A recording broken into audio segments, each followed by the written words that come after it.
अच्छाई कभी व्यर्थ नहीं जाती।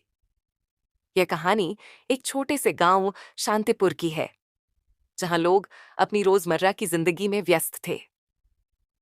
इसी गांव में एक लड़की रहती थी, जिसका नाम नीरा था।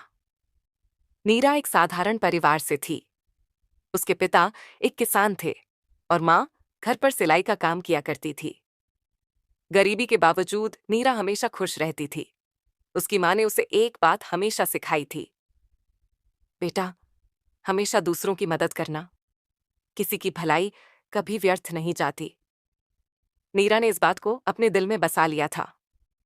एक दिन जब नीरा स्कूल से घर लौट रही थी, तो उसने रास्ते में एक बूढ़ी महिला को सड़क किनारे बैठे देखा। उनके कपड़े फटे हुए थे और चेहरा थका थका लग रहा था। उनके पास खाने को कुछ नहीं था। बाकी लोग उन्हें देखकर नजरअंदाज कर रहे थे, लेकिन नीरा उनके पास गई और बोली, दादी माँ, क्या हुआ? आप इतने दुखी क्यों हैं? बूढ़ी महिला की आंखों में आंसू आ गए। उन्होंने कहा, बेटा, मैं शहर में काम की तलाश में आई थी। किसी ने मेरा सारा पैसा चुरा लिया। अब न तो खाने को कुछ है और न वापस जाने को किराया। नीरा को यह सुनकर बहुत दुख हुआ। उसके पास भी ज्यादा पैसा नहीं था, लेकिन उसने जो भी जेब में था वह बूढ़ी महिला को दे दिया।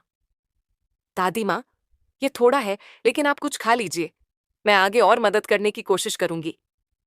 बूढ़ी महिला ने नीरा को आशीर्वाद दिया और कहा, बेटा, तुमने जो किया है, भगवान तुम्हें इसका फल जरूर देगा। दिन बीतते गए। एक दिन नीरा के पिता की फसल खराब हो गई। पूरे परिवार पर मुसीबत आ गई।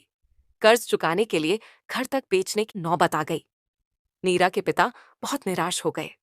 उन्होंने कहा, पता नहीं भगवान हमारे साथ ऐसा क्यों कर रहा है। नीरा ने उन्हें ढांढस बंधाते हुए कहा, पिताजी, माँ हमेशा कहती है कि अच्छाई कभी व्यर्थ नहीं जाती। कोई न कोई रास्ता जरूर निकलेगा। लेकिन हालात दिन ब दिन बिगड़ते गए। नीरा ने घर घर जाकर छोटे मोटे काम करने शुरू किए, ताकि परिवार की मदद कर सके। फिर भी पैसे काफी नहीं थे। एक दिन गांव में एक बड़ा व्यापारी आया। वह एक कारखाना लगाने के लिए जमीन खरीदना चाहता था। उसने घोषणा की कि वह उस व्यक्ति को काम पर रखेगा जो ईमानदार और मेहनती होगा। नीरा ने भी उस काम के लिए आवेदन किया। जब वह व्यापारी से मिलने गई, तो उसने देखा कि वही बूढ़ी महिला व्यापारी के साथ खड़ी थी, जिसे नीरा ने 1 साल पहले मदद की थी। नीरा की आंखें खुशी से चमक उठीं। बूढ़ी महिला ने भी नीरा को पहचान लिया।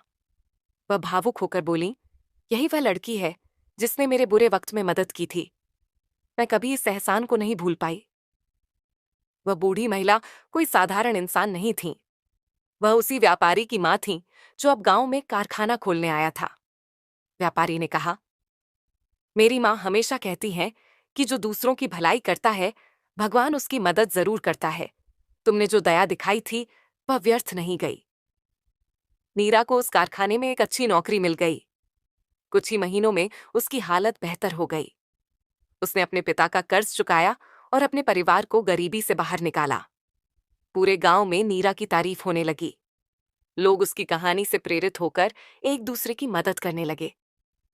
नीरा ने एक दिन अपनी माँ से कहा, माँ, तुम्हारी बात सच थी। अच्छाई कभी व्यर्थ नहीं जाती। ये कहानी हमें सिखाती है कि भलाई का फल देर से ही सही, लेकिन जरूर मिलता है।